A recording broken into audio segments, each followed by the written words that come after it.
Alright guys, we got a Polaris Ranger in the shop. It's a 500. Guys been complaining about it losing power and being hard to start. So he brought it to us, and the first thing we done was check the valves on it. So I'm gonna walk you through the steps today, show you what the issue was with this one, and if you have any problems like this with yours, what you can do to fix it. So let's get started. Now, this was a valve issue because once I got in here and reset these, we had some valves that were too tight.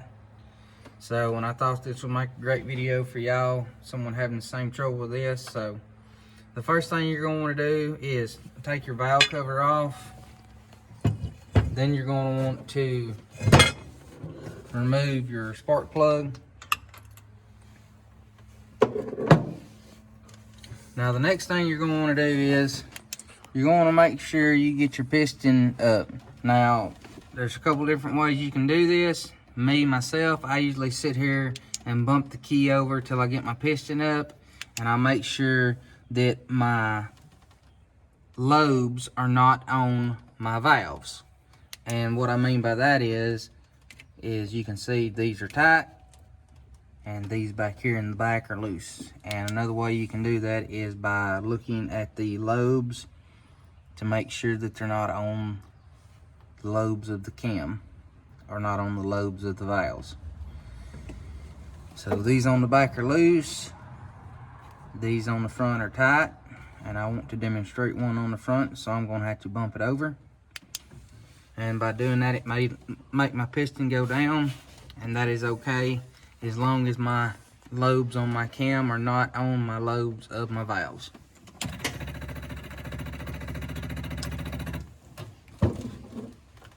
In doing this, you may have just a little bit of oil spill out or something, so don't forget to check your oil afterwards.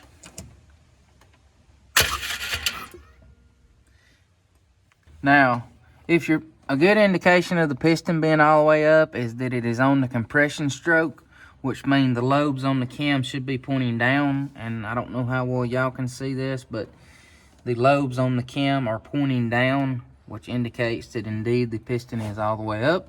It is on a compression stroke, and that the valves are loose on both sides. So what you're going to want to do is, like I said, I've done set these. Now, to set one of these, this nut right here is your lock. So what you're going to want to do is you'll break it loose like this, and then you're going to take your feeler gauge. Now I set for this particular type of machine, I always put them on 6/1000ths on the exhaust and the intake. And I'm just going to take my feeler gauge, put up underneath it. Now whenever you put your feeler gauge up underneath it and you go to tighten this little dude right here down that judges your gap, you're not going to sit there and just crank this down like that. I mean, you can't get your feeler gauge out. That's a no-no. So what you're going to want to do is you're just wanting to touch it. All you're wanting to do is put that in there.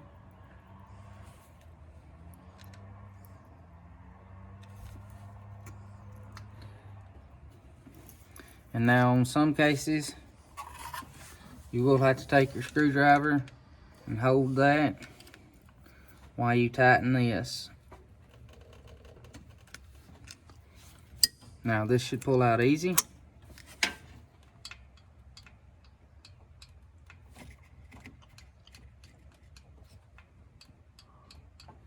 And that's how you set a valve on one of these. I usually go back just for good measures. Make sure that's good and snug. You don't want to over tighten them. If you break one of them off, that is going to be a pain, because most of the time it does break down, fall down into the engine, and then you got major problems. Once you got your valve set, 6,000, then you're ready to reassemble. Put your top cap back on, and everything's good to go. And as you can see, these right here, once you get yours adjusted in good, I like for it to have just a little bit of drag on it.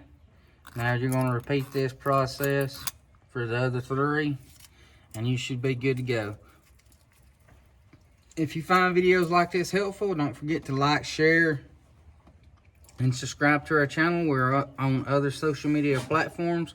If you're looking for tools to complete jobs like this, check out down in our description. We'll have feeler gauge and everything down in our descriptions that you'll need to complete a job like this. As always, we appreciate y'all for watching, and thank you for your support.